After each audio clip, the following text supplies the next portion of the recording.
안녕하세요. 많은 구독자분께 제 사연을 들려드리고 싶었지만 시작이 어려워서 늘 미루다 드디어 들려드리게 되었습니다.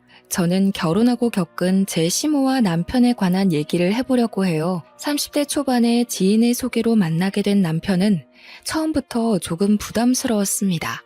제가 너무 좋다면서 흔히 말하는 하늘의 별이라도 따줄 기세였죠. 사실 전혀 제 스타일이 아니라서 난감했습니다. 외적인 모습도 성격도 어느 것 하나 제 스타일이 아니었지만 그저 진실한 마음 하나만 보고 남편과 연애를 하게 되었죠. 연애를 본격적으로 시작하고서 남편은 세상을 다 얻은 것 같다는 표현을 제게 자주 했어요. 저희가 만난 나이대가 결혼을 생각할 시기라서 그런지 남편과 결혼을 더 생각하게 되었습니다. 남편은 언제나 제가 원하는 걸 해주려고 노력했어요. 제가 이렇게 할까? 라고 물으면 무조건 좋아 라고 답하는 사람이었습니다. 어떻게 보면 매력이 없고 조금 심심한 연애이기도 했지만 결혼 상대로는 딱이었죠. 늘 이렇게 배려해주고 저를 위해주는 남편 덕분에 연애하면서 싸운 적도 거의 없었습니다. 남편과 싸울 수가 없는 게 조금이라도 다툴 것 같은 조짐이 보이면 남편은 늘 제 기분을 풀어주려고 노력을 했어요. 하지만 잘못이라고 해봤자 사소한 잘못들이라 넘어갈 수 있었습니다. 제게는 쩔쩔매는 모습도 보이고 귀엽기도 하고 늘 저를 위해줬지만 사석에서는 매우 듬직하고 젠틀한 모습이었습니다. 그래서 다른 사람들은 남편을 되게 똑부러지고 젠틀한 사람이라고 생각을 했어요. 이런 남편에게 흠이 하나 있었는데 그건 바로 한 번 갔다 왔다는 거였죠. 뭐가 급한지 벌써 갔다 와버려서 그게 조금 걸리긴 했습니다. 저야 뭐 알고 시작한 만남이니 상관이 없었어요. 그러나 저희 부모님의 입장은 다를 수 있어서 만나면서도 마음이 조금 불편하긴 했습니다. 다행인 건지 애는 없었으니 크게 문제라고 생각하지 않았어요. 솔직히 요즘 이혼이 흠도 아니고 주변에 돌싱이 많아서 그런지 더 대수롭지 않게 여겼습니다. 이혼을 한 게 흠이 아니라 왜 이혼을 했는지 사유가 중요하다고 생각을 해요. 그래서 남편에게 물어봤었는데 전처가 문제가 많았었죠. 말이 결혼을 한 거지 의미 없이 살다가 그냥 헤어진 관계였습니다. 사람이 아무래도 본인 유리하게 말하는 경향이 있으니까 저는 남편에게 조금 더 캐물으면서 자세히 말해달라고 했거든요. 그런데 남편은 그런 저에게 불편함을 느끼기는커녕 당연하다는 듯 아주 자세하게 말해줬습니다. 전처 욕하는 것처럼 비춰질까봐 조금 그렇긴 하지만 있는 그대로 말하면 서로 결혼을 해서 살아보니 너무 안 맞았어. 생활 방식부터 시작해서 다 안 맞았지. 그리고 엄마한테도 너무 막하고 애도 낳기 싫다 하고 모든 걸 본인 멋대로 하기 시작하더라고. 그렇게 하루도 빠짐없이 싸우다 결국 서로 합의하에 바로 헤어진 거야. 아, 그래? 결혼 전에 이세 얘기를 안 했어? 갑자기 결혼하고 애를 낳기 싫다고 한 거야? 응, 결혼하고 몸매 망가지고 아줌마 되는 게 싫다면서 애 낳기 싫다고 하길래 왜 그걸 혼자 결정하냐고 했더니 자기가 뭐 애 낳는 기계냐고 내가 애 낳아줘야 하냐고 그러더라고. 약간 늘 이런 식으로 대화를 하다 보니 안 싸울 수가 없었지. 전처에 관한 얘기는 딱 한 번 물어보고 말았습니다. 솔직히 기억하고 싶지도 않을 텐데 계속 물어보는 건 예의가 아니라고 생각했어요. 저희는 결혼을 약속했고 친정 부모님은 이혼남이라는 것에 거부감이 살짝 있었으나 남편의 인성을 보고 허락을 해주셨습니다. 큰 반대가 없어서 다행이라고 생각을 했죠. 예비시댁엔 시모와 형님만 계셨는데 형님은 이미 애를 둘이나 키우고 계셔서 정신이 없었어요. 형님은 저를 보고는 그저 잘만 살아달라고 하시면서 두 손을 꼭 잡아주셨습니다. 시댁 분위기도 마치 남편처럼 참 좋고 따뜻하다고 느꼈어요. 결혼 후 신혼여행을 바로 갔는데 저희는 10일을 갔습니다. 신경 쓸 게 많아서 힘들었던 결혼을 드디어 끝냈다는 생각에 홀가분했고 한편으로는 이제 정말 유부녀가 되었구나를 실감했죠. 지겨운 일상에서 벗어난 신혼여행은 그저 행복 그 자체였습니다. 그런데 충격적인 일들이 벌어지기 시작했어요. 남편이 자꾸 핸드폰을 붙들고 누군가랑 통화하면서 시간을 오래 보내는 겁니다. 짜놓은 일정이 있으니 움직여야 하는데 대체 누구랑 저렇게 통화를 하는 거지 싶었죠. 회사 전화일 수도 있으니 우선은 기다리다 30분이 넘도록 전화를 하길래 대체 누구냐고 물었어요. 여보, 대체 누구랑 그렇게 통화를 해? 우리 나가야 한다니까. 조금만 있다가 나가자. 엄마 지금 심심하대. 뭐라고? 어머님이랑 통화하는 거야 지금? 응, 왜? 엄마, 예지랑 통화할래? 그래, 바꿔줄게. 받아봐, 바꿔달래 엄마가. 아, 네, 어머님. 그래, 나다. 신혼여행은 재밌니? 어때? 날씨는 좋고? 밥은 먹었어? 네? 아, 네네. 날씨도 좋고 밥도 잘 먹었어요. 어머님은 식사하셨어요? 아니, 안 먹었다. 아들 장가 보내고 나니까 허전해서 그런가 입맛도 없고 기분도 내내 울적하네. 아유, 어머님, 저희가 자주 놀러 갈게요. 놀러 오는 거랑 같이 사는 거랑은 다르지. 준호나 다시 바꿔줘. 시모가 심심하다고 30분을 넘도록 통화한 남편은 그 이후에도 30분을 넘겨 결국 1시간을 넘도록 통화를 했습니다. 다른 것도 아니라 심심하다고 일정까지 미루고 통화만 붙들고 있는 게 상식적으로 맞나 싶었죠. 열이 잔뜩 받아 있는데 이제 와서 안 나가냐고 왜 누워있냐는 남편이었습니다. 싸우기 싫었는데 말이 곱게 나가지 않았고 저는 확 질러버렸어요. 여보, 우리 지금 신혼여행 온 거잖아. 일정도 다 미리 짜뒀고. 근데 어머님께서 심심하다고 1시간을 넘도록 통화만 하고 있는 걸 내가 어떻게 이해해야 해? 그럼 조금 있다가 또 전화하셔서 심심하다고 하시면 또 할 거야? 여보가 그건 이해해줘야지. 다른 것도 아니라 엄마 일인데. 나랑 같이 살다가 이제 혼자 사니까 얼마나 외롭겠어. 그렇다고 신혼여행 중에 엄마랑 계속 통화만 하고 있는 게 맞아? 내가 지금만 말하는 게 아니잖아. 어제도 정신없이 이동하고 있는데 계속 어머님이랑 통화했고 우리 그거 바다 보러 가서도 나랑 얘기하는 게 아니라 예쁘다고 영상통화 걸어서 어머님 보여줬고 밥 먹을 때도 영상통화 걸어서 어머님 보여줬잖아. 그거야. 같이 못 온 게 아쉬우니까 그렇게라도 보여드리고 싶은 거지. 그럼 그냥 어머님이랑 둘이 오지. 나랑 뭐 하러 왔냐고. 난 무슨 죄야? 나도 내 돈 내고 4시간 써가면서 온 신혼여행인데 왜 당신이랑 어머님 그 애틋함에 밀려서 아무것도 못하고 내내 눈치만 보고 있어야 하는데? 당신 너무 이기적이다. 나 조금 실망했어. 내가 당신 진짜 사랑하고 다 좋아하지만 엄마에 대해 이해 못하는 건 너무 싫어. 이건 앞으로 살면서도 조심해줘. 내가 조심하라고? 당신이 조심해야지. 적당히 해. 마마보이야 뭐야 진짜. 결국 남편이랑 신혼여행 2일차 만에 대판 싸웠습니다. 오죽 열받았으면 한 곳에 있는 것도 싫은 거예요. 그래서 혼자 나가서 술을 마시다가 근처 호텔을 잡아서 따로 자버렸죠. 원래 남편이라면 난리가 나서 저를 찾아야 했지만 잡은 물고기가 돼버린 저를 안 찾더라고요. 무심코 마마보이냐고 말을 했는데 혼자서 내내 생각해보니 정말 마마보이인가 싶었습니다. 생각할수록 맞는 것 같았지만 아니라고 믿고 싶었죠. 연애 기간을 포함해서 이렇게까지 싸운 게 처음이라 제대로 싸우고 싶었어요. 어중간하게 풀리기도 싫었기에 저는 다음날 씩씩하게 홀로 여행을 했습니다. 남편에게 중간마다 전화가 왔지만 받지 않았죠. 그런데 갑자기 시모에게 전화가 오는 거예요. 딱 그걸 보고 느낌이 싸한 게 남편이 고자질했구나 싶었습니다. 시모 전화까지 안 받을 수는 없으니까 조심히 시모 전화를 받았어요. 받자마자 고함을 치는 시모 목소리에 깜짝 놀랐습니다. 너 지금 뭐 하는 거니? 애미랑 아들이 전화하는 걸 질투해서 지금 성질을 부리니? 그럴 거면 돌아오지 거기서 뭐 하는 거야? 당장 돌아와.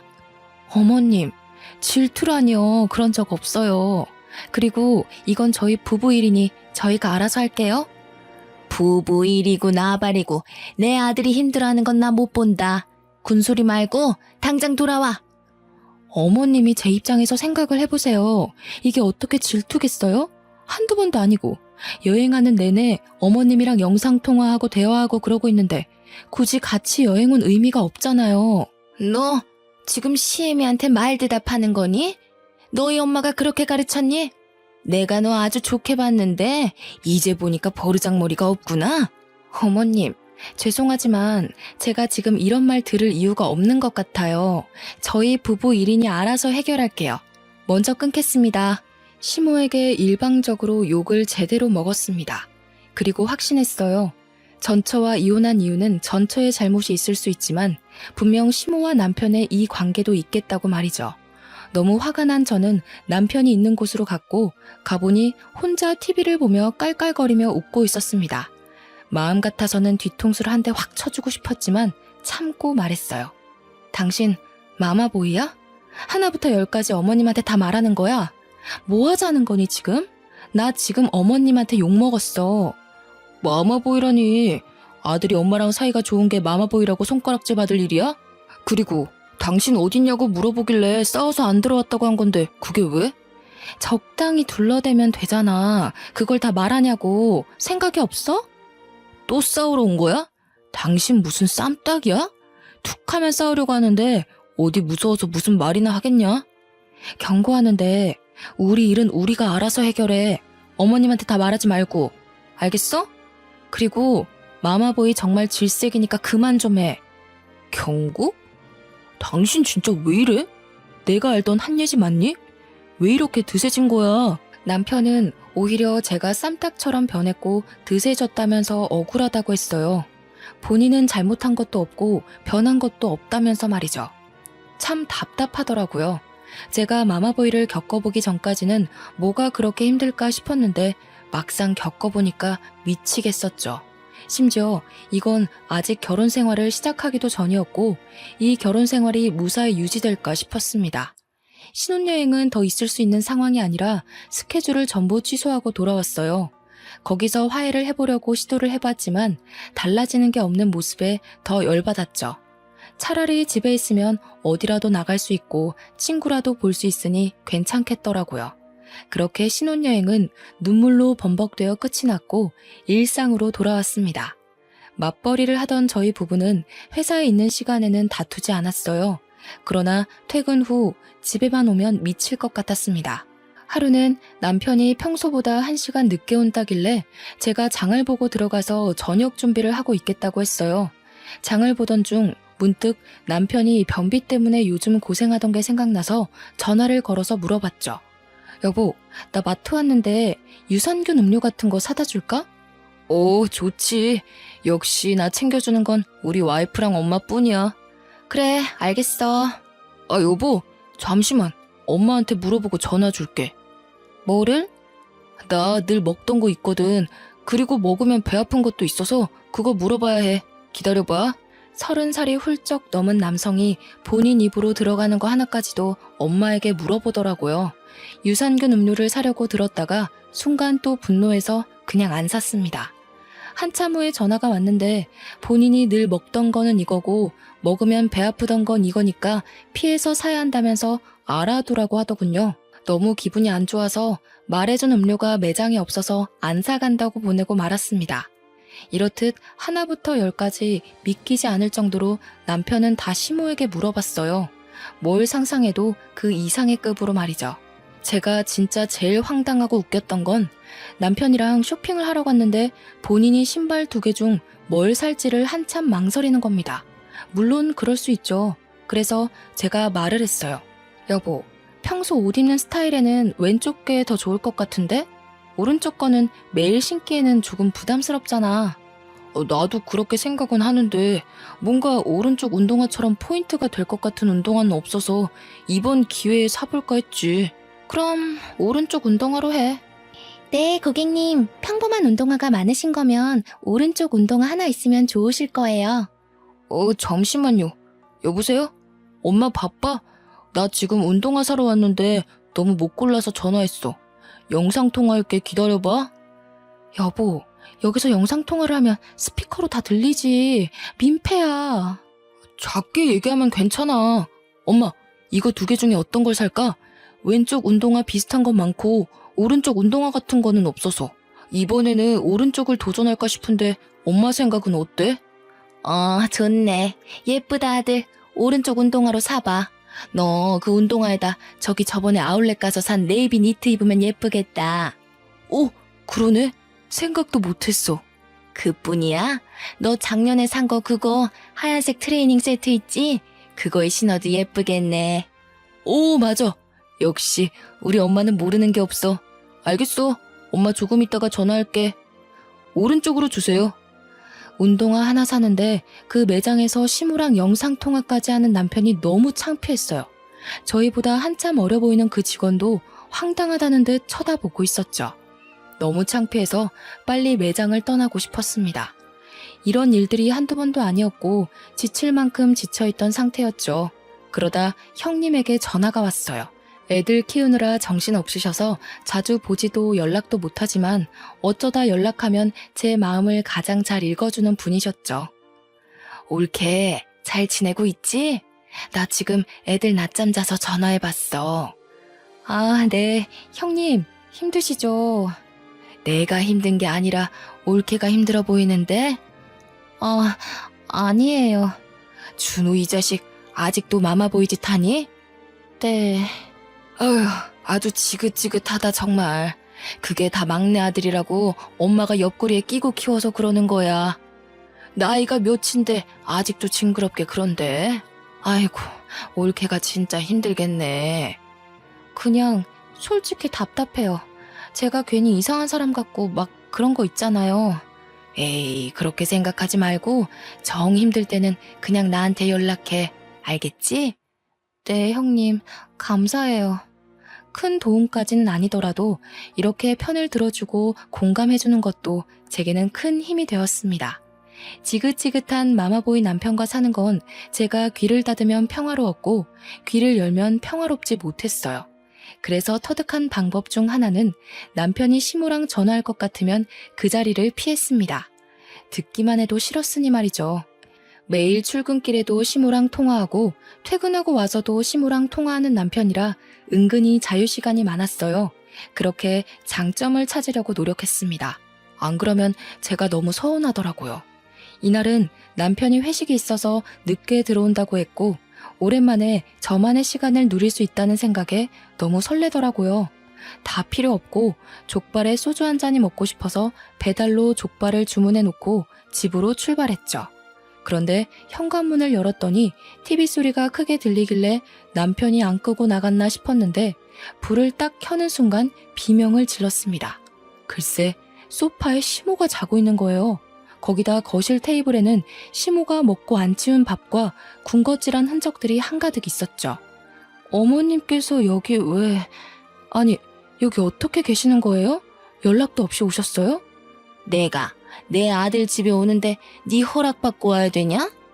아니, 여길 어떻게 들어오셨냐고요? 뭘 어떻게 들어와? 비밀번호 치고 들어왔지. 예, 내가 와서 세탁기도 돌리고 건조기도 돌렸어. 이제 여기 있는 빨래는 네가 개기만 하면 끝이야. 고맙지? 이런 시애미가 어딨어. 아, 근데 너 속옷 좀 바꿔야겠더라. 젊은 애가 속옷이 왜 이렇게 심심하니? 너 그렇게 심심한 속옷만 입으면 남자들 금방 실증나서 바람핀다. 어머님, 그런 걸 왜 하세요? 제 속옷은 또 왜 보세요? 내가 보려고 봤니? 빨래하다 보니 보인 거지. 아무튼 새겨들어라. 속옷 그렇게 심심한 것만 입으면 남편 바람난다. 시모는 놀라지도 않고 뻔뻔하게 저렇게 말했는데 너무 화가 났어요. 어떤 시모가 며느리 속옷을 보면서 심심하네 뭐네 판단을 합니까? 수치스럽다 못해서 폭발할 것 같았지만 입술을 깨물면서 참았습니다. 심지어 세탁기와 건조기는 그냥 알아서 돌아가는 것들인데 그거 좀 했다고 저희 집 와서 힘들었다면서 생색을 냈죠. 오히려 시모가 어지른 것들을 치우느라 제가 고생했거든요. 열받아 있던 찰나에 문득 제가 시킨 족발이 생각나서 시모를 급하게 보내야겠다 싶었습니다. 시모랑 이 기분으로 같이 족발까지 먹고 싶지는 않았거든요. 어머님, 오늘 이 사람 회식이라 늦게 오거든요. 어머님도 더 늦기 전에 집 가는 게 좋을 것 같아요. 어머, 나 오늘 자고 가기로 했는데 우리 아들이 너한테 말 안 했니? 네? 전 못 들었는데. 우리 아들이 여기까지 와서 힘들게 가지 말고 자고 가라고 해서 그러기로 했어. 배고파 죽겠으니까 저녁이나 차려봐 얼른. 시모가 비밀번호를 누르고 들어와 있는 것도 기가 찰 노릇인데 자고 간다는 말에 웃음이 나왔어요. 이 모든 걸 제게 언급도 안 한 남편을 가만두지 않겠다고 다짐했죠. 결국 이날 시모와 족발을 먹었고 술은 마시지 않았습니다. 대충 먹고 치워버렸고 저는 먼저 잠자리에 들겠다며 안방으로 들어가서 문을 닫아버렸죠. 살면서 이렇게 과하게 스트레스를 받았던 적이 있나 싶을 정도로 힘들었어요.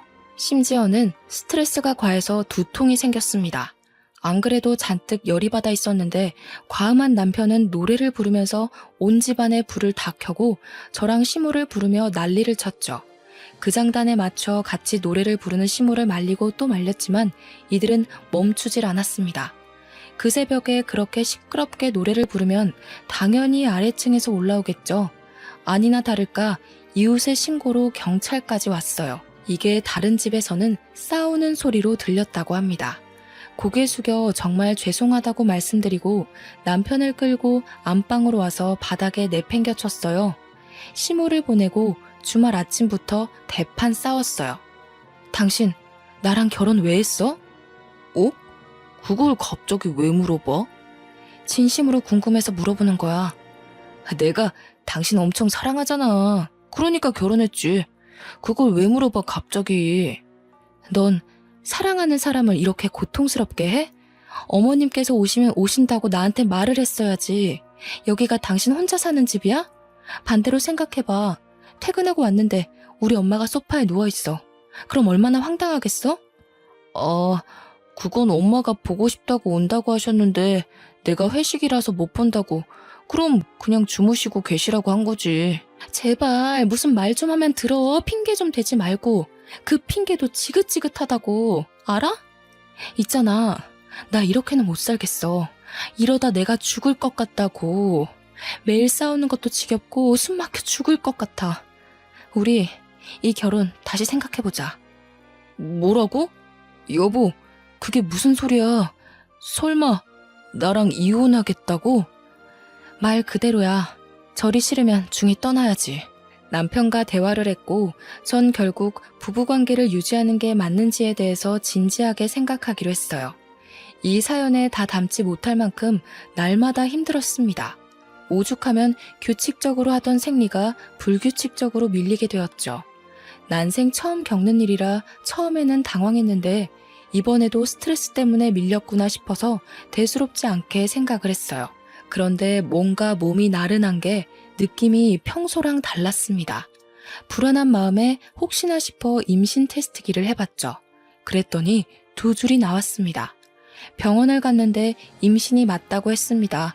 한동안 남편과 내내 사이가 좋지 않았지만 아이가 생기고 아이를 키우다 보면 조금은 달라지지 않을까 내심 기대를 했습니다. 여보, 이거 봐볼래? 이게 뭐야? 뭐긴 뭐야, 우리 아기지. 나 임신했는데 아직은 초기라 조심하래. 임신을 했다고? 그렇구나. 그렇구나라니? 반응이 뭐 그래, 싫어? 아니야, 당연히 좋지. 근데 병원까지 간 거면 임신이 확실한 거잖아. 그치? 남편의 반응은 정말 당황스러웠습니다. 목소리가 무슨 지하 깊은 동굴까지 내려간 듯 축 처졌고 표정은 정색을 했어요. 섭섭하고 서운했지만 본인도 놀래서 그런 건가 싶어서 최대한 이해를 해보려고 노력했죠. 그런데 그 다음날 일하는 도중에 남편에게 전화가 왔고 퇴근하고 시댁으로 바로 가야 한다고 말했습니다. 무슨 일이냐고 물어봐도 그냥 시댁에 오라는 말만 해주더군요. 영문은 몰랐으나 문득 어머님도 저의 임신 사실을 알고 축하 의미로 밥이라도 차려주실 줄 알았어요. 그렇게 퇴근하고 남편과 함께 시댁에 갔고 시댁에 들어서자마자 시모는 제게 달려와 뺨을 3대나 연속으로 쳤습니다. 정말 순식간에 벌어진 일에 너무 놀라서 말도 아무런 소리도 못 냈어요. 옷도 가방도 내려두지도 못한 채 그대로 맞았는데 너무 당황스러웠죠. 제가 이렇게 맞았는데 남편은 그 모습을 지켜보고 한숨만 쉬면서 인상을 쓰고 있었습니다. 어머님, 지금 뭐 하시는 거예요? 이런 여우 같은 년, 넌 내가 이럴 줄 알았어. 임신을 했어? 어떤 놈이랑 뒹굴어 놓고 우리 아들 인생을 망치려고 해. 내가 그 꼴은 못 보지. 네? 어머님, 지금 뭐라고 하셨어요? 진짜 미치셨어요? 뭐야? 이게 더 맞고 싶나? 너라면 안 미치겠냐? 너 모르지? 우리 준호 전처가 하도 애 낳기 싫다고 난리쳐서 정관수술했다는데 너가 임신을 어떻게 할 수 있겠니? 어? 입이 있으면 말을 해봐. 감히 어떤 놈이랑 바람나서 애까지 만든 건데? 시모는 이 말이 끝나기 무섭게 또 제 머리채를 잡고 사정없이 흔들었고, 저는 순간 촉이라서 꼭 조심해야 한다는 그 말이 떠올라서 필사적으로 배를 보호했어요. 아무리 말하고 보호해도 시모가 멈추지 않아서 결국 밀어버렸습니다. 그리고 저도 너무 억울하고 분해서 이성을 잃은 상태로 오열하며 말했어요. 어머님, 지금 저한테 이렇게 하신 거 후회하실 거예요. 제가 바람이 나긴 누구랑 나요. 저는 단 한 번도 다른 남자랑 자본 적 없고 당연히 이 아이는 준호 씨 아이라고요. 앞뒤 상황 파악도 안 하고 막무가내로 불륜녀로 몰아서 임신한 며느리를 폭행하는 게 맞으세요? 당신도 지금 내 말 못 믿는 거야. 그래서 임신했다고 했을 때 그런 반응 보였니? 입 못 다물어? 준호야, 상대하지 마. 저런 불려시 같은 것들은 상대해주면 안 돼. 저 아니라고요. 바람 핀 적 없고 당연히 준호 씨 애라고요. 예지야, 추하다. 그만해라. 내가 아무리 너를 사랑해서 바보같이 굴었어도 딴 남자애까지 키워줄 호구는 아니야. 조용히 이혼하자. 나는 다 적었으니까 너만 적어서 제출하고 합의 이혼하는 걸로 하자. 제게 합의 이혼서를 들이미는 남편의 뺨을 똑같이 세대 쳐주고 말했어요. 너 두고 보자. 후회하지 마. 난 분명히 아니라고 말했어. 나한테 끝까지 마마보이 짓 한 거 후회할 거야. 그리고 당신 무식한 게 다가 아니야. 어디 감히 임산부를 때려? 미친 것들. 전 그렇게 말하고 바들바들 떨리는 몸으로 시댁에서 나왔습니다. 억울함과 분노에 한참 시간이 지나도 떨리는 몸은 진정되지 않았어요. 눈물로 밤을 지새웠고 날이 밝자마자 전 산부인과를 가서 물어봤습니다. 남편이 5년 전쯤에 정관수술했는데 임신이 가능할 수 있냐고 말이죠. 저 선생님, 저희 남편이 5년 전쯤에 정관수술을 했는데 자연 임신이 가능한가요? 혹시 이런 사례도 있나요? 네, 그럼요. 물론 희박하지만 충분히 가능해요. 정관수술하는 것 자체가 더는 아이를 낳지 않으려고 하시는 부부들이 택하는 건데 그 와중에 임신이 돼버려서 어쩔 수 없이 낳는 경우 꽤 있거든요. 결국 정관수술도 100%라고 볼 수는 없죠. 근데 이건 왜 물어보세요? 제가 눈물이 날 것 같네요. 죄송해요. 남편이 전초랑 살 때 정관수술을 했었는데 저한테 말을 안 해서 몰랐어요. 그런데 제가 임신했다고 하니까 불륜 의심을 하는 상황이거든요. 다른 걸 떠나서 너무 억울해서 이걸 밝히고 싶어서요. 아, 그런 경우도 많아요, 산모님. 믿지 않으시는 경우도 많거든요. 우선 당장 방법으로는 유전자 검사가 있긴 한데 이게 비용이 부담스러울 수 있어요. 저는 그렇게 주치의와 한창 상담을 한 끝에 억울함을 밝혀내기 위해서 유전자 검사를 비싼 돈 주고 하기로 했습니다. 남편의 칫솔을 몰래 가져와서 검사를 요청했고 이를 악물고 기다리고 있었어요. 결과만 나와봐라 다 죽었다 하는 마음으로 말이죠. 그렇게 결과만 기다리면서 지냈는데 드디어 나왔고 당연히 친자 관계로 나왔습니다. 전 그 결과지를 들고 남편이 퇴근하고 시모와 함께 있을 시간에 시댁에 쳐들어갔어요. 들어가서 시모 얼굴에 결과지를 확 던지면서 말했죠. 그렇게 딴 남자 만남 불려시 취급하시더니 이걸 어째요? 당신 아들 핏줄이 맞다네요. 친자관계 맞다고 나온 거 어떡하실 거예요? 똑같이 뺨 3대 맞을래요? 아니면 머리채 뽑히실래요? 너 따위가 조작했는지 내가 알게 뭐니? 겨우 이런 거 하나 들고 와서 꼴값 떨기는. 있잖아 당신. 진짜 제발 무식하면 입이라도 다물어요. 여기 이 종이를 자세히 봐봐. 과연 조작이 가능해 보여요? 정말 대화도 하기 싫다. 아니, 할 가치를 못 느끼겠어. 시모는 친자 관계가 맞다는 검사 결과지도 조작 아니냐며 끝까지 우겼어요. 아마 본인이 저지른 게 있으니 인정하고 싶지 않았겠죠. 그러나 남편은 그 결과지를 주워들고 한참을 보더니 본인 머리를 막 쥐어뜯더라고요. 그리고는 무릎 꿇고 싹싹 빌었습니다. 여보, 내가 진짜 미안해. 나 진짜 미친놈 맞아. 제발 한 번만 용서해주면 안 될까? 당신한테 정말 미안해. 너 뭐하는 짓이야? 안 일어나? 왜 무릎을 꿇어? 얘가 조작했을지 어떻게 알아? 어? 이혼해. 세상에 어디 여자가 얘 하나뿐이니? 또 재혼하면 그만이야. 엄마도 제발 그만해. 나도 병원 가서 물어봤다고. 혹시나 싶어서 비뇨기과 가봤는데 그게 가능하다고 하더라고. 그러니까 제발 그만해. 나 이 사람 없으면 안 돼.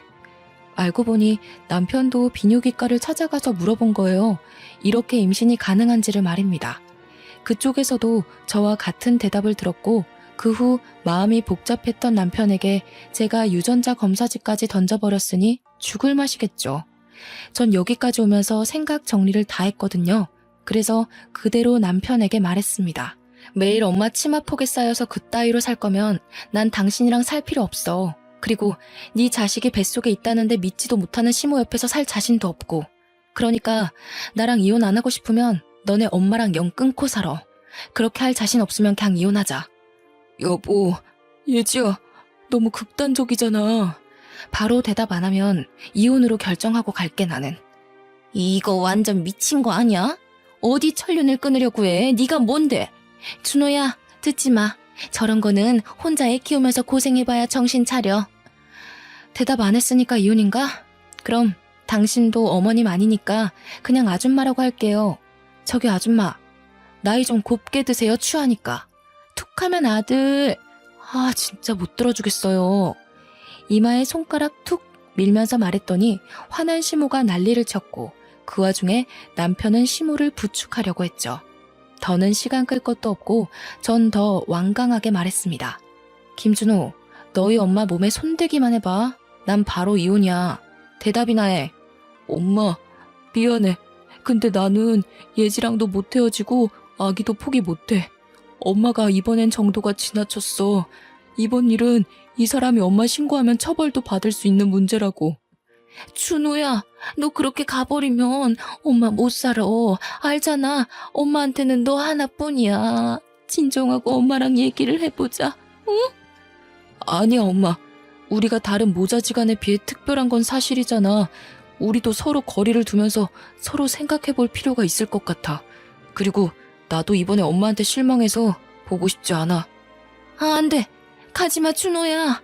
시모는 울부짖다 못해 고함을 질렀지만 남편은 제 손을 잡고 뒤를 돌아보지도 않은 채 나왔어요. 저는 남편에게 물었습니다. 한순간에 오기로 선택한 거면 지금이라도 포기해도 좋아. 난 미안하지만 당신 엄마가 너무 싫어. 그렇게 무식하게 무작정 손부터 올리는 모습에 난 오만 정이 다 떨어졌거든. 그건 용서받을 수 없는 일이야. 내가 제일 잘 알지, 지켜봤으니까. 심지어 말리지도 않았던 나도 방관자고 잘못이야. 정말 미안해, 여보. 미안하다는 말밖에 할 말이 없네. 제발 싸우지 말고 잘 살아보자. 그러려고 결혼했던 거잖아. 나 신혼여행 때부터 지금까지 제대로 웃어본 적이 없어. 맞아. 내가 너무 당신한테 무심했어. 다시는 그런 일 없도록 할게. 남편과는 집에 가는 길에 드디어 대화다운 대화를 나눴습니다. 이 대화가 제 마음을 많이 녹였어요. 그리고 놀랍겠지만 저게 시모와는 정말 마지막이었습니다. 그 이후 제가 제시한 조건처럼 시모의 목소리도 간접적으로 듣지 않았고 남편이 시모와 연락하는 모습조차 보이지 않았어요. 명절뿐 아니라 시댁에 가야 할 때도 전 가지 않았죠. 물론 남편은 5년 뒤 혼자서 시모를 보러 갔어요. 잘 다녀왔냐고 물어봤는데 남편은 오히려 그동안 본인이 마마보이처럼 살았던 것에 대해서 후회를 하는 눈치였습니다. 모든 걸 시모 뜻대로 살지 않아도 충분히 효도할 수 있는데 어쩌면 이 모든 비극은 본인이 만든 것 같다고 자책을 하기도 했어요. 남편이 자책하는 모습을 볼 때면 마음이 아프긴 했지만 아니라고 말하지는 않았습니다. 자책하고 반성할 시간은 필요해 보였거든요. 긴 시간을 마마보이로 살았기 때문에 긴장이 풀리면 또 그 습관처럼 살아갈까봐 그게 무서워서 공감을 해주지 않았습니다. 아이를 보고 싶어 했지만 보여주지 않았고 그건 시모가 제게 저지른 죗값이라 생각하라고 했어요. 어떤 놈 아이냐고 할 때는 언제고 이제 와서 본인 손주라니까 보고 싶다고 하는 것도 솔직히 거북했죠. 그치만 저도 마음을 곱게 먹고 긍정적으로 생각하려고 노력 중입니다. 아이가 더 크면 보여줄 생각이긴 하지만 아직 말은 하지 않았습니다. 남편에게 괜히 말했다가 시모에게 설레발 칠까봐 말을 아끼고 있고 남편도 아이를 보여달라는 말을 먼저 꺼내지 않아요. 지금이야 평화를 되찾았지만 언제 또 은근슬쩍 나타날지 모른다는 불안감은 늘 있습니다. 마마보이 습관을 버리지 못하고 또 몰래 시모를 집에 찾아오게 한다면 바로 이혼할 거라고 말하니 절대 마주치지 않게 노력하고 있네요. 엄마 없이는 못 살던 남편도 곧 초등학교에 입학하는 딸아이에게 집중해서 그런지 행복하게 연애하던 그 시절로 다시 돌아간 기분입니다. 우여곡절이 많았지만 저는 결국 가정을 지켰고 지금처럼만 별탈 없이 저희 세 가족이 지낼 수 있도록 많은 응원 부탁할게요. 감사합니다.